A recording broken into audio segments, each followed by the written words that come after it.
Now I know the tech news can be scary, but courage is not the absence of fear.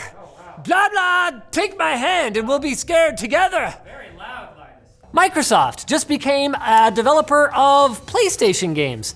The company is buying Zenimax Media, the parent company of Bethesda, Arcane Studios, and id Software for $7.5 billion in cash. This means that Fallout, The Elder Scrolls, Dishonored, Quake, Doom, and more are all going to become Microsoft properties. Even more interestingly, it means Microsoft now owns the developers behind a pair of PlayStation 5 exclusives, Deathloop and Ghostwire Tokyo.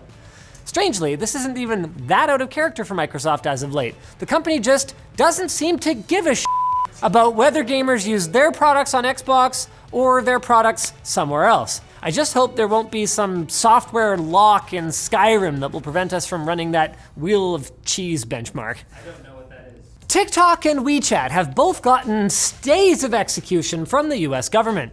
They were supposed to have both been removed from the Google Play Store and Apple App Store on Sunday, but at the last second, Walmart of all people entered the deal between TikTok and Oracle, making it, by President Trump's decree, American enough, I guess. As for WeChat, they got a ruling from a federal judge in the District of California, keeping them on life support until at least next Sunday, until they can get this all sorted out. You know, the weirdest thing about all of this is that ByteDance is still gonna own, what, 80% of TikTok? So like, that's American enough? That's the app. Maybe it's just too big to fail.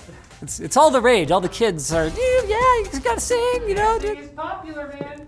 Even though bots were likely at least partially responsible for the PlayStation 5 pre-order fiasco, Sony has actually come out with a mea culpa, noting that the whole thing could have been a lot smoother. That's putting it mildly.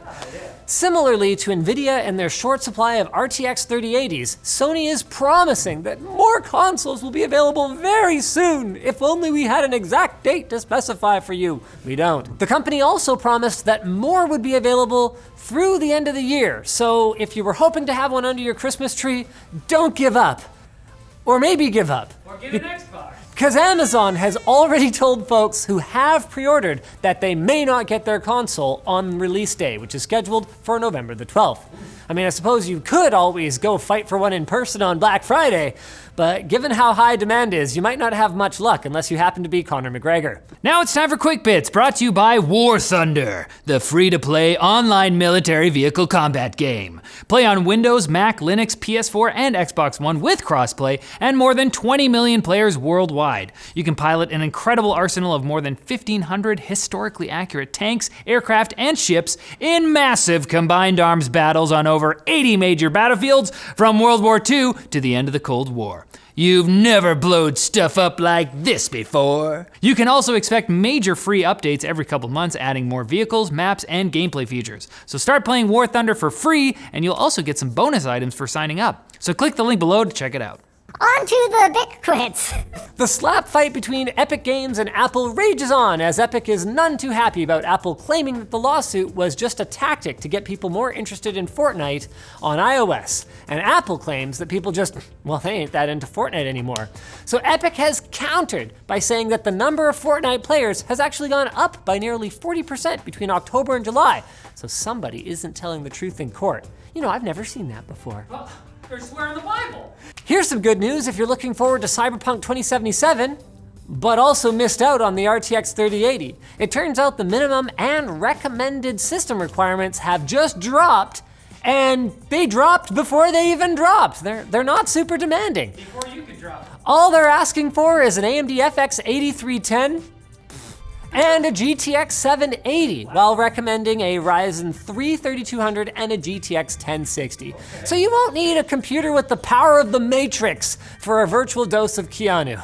Isn't that wonderful? It's not gonna look good though. Sad news out of Germany, as it appears that a patient at Dusseldorf, actually it's Dusseldorf University Hospital, has died as the result of a ransomware attack. Wow, really? Earlier this month, network problems caused by the attack forced workers to transfer the patient to a more distant hospital.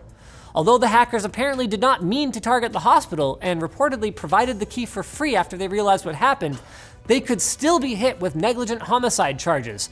Yeah, for real, that's great. There's also speculation that this is the first time that ransomware has directly caused a death. Wow. Yeah, so there you go, hackers. You know, the real world has real consequences. Another Windows 10 update is on the horizon, as next month we should be getting the 20H2 update.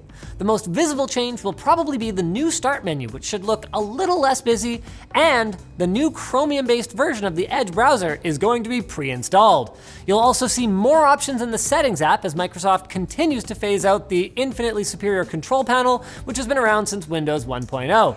I personally will be very sad to see it ride off into the sunset. Deserves a break. And finally, another electronics mainstay is being put out to pasture as Nintendo has announced it is no longer manufacturing the 3DS. No! It's obviously taken a backseat to the Switch, but the 3DS was a very successful console in its own right, selling over 75 million units over 9 years. However, the good news is that you'll still be able to buy 3DS games through the eShop and play online for a long time to come, we hope.